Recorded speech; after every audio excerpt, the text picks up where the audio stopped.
सबैले खुसी चाहन्छन्, दुःख कसैले चाहँदैन।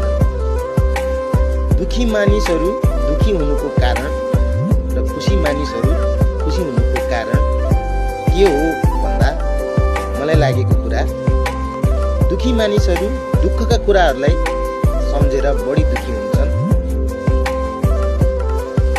अनि अर्को पक्षमा खुसी मानिसहरू खुसीका पलहरू सम्झेर खुसी हुन्छन्। हजुर दुःखका पलहरू सम्झेर खुसी हुने मानिस हो कि खुसीका पलहरू सम्झेर खुसी हुने मानिस हो? यदि खुसीका पलहरू सम्झेर हजुर खुसी हुनुहुन्छ भने तपाईसँग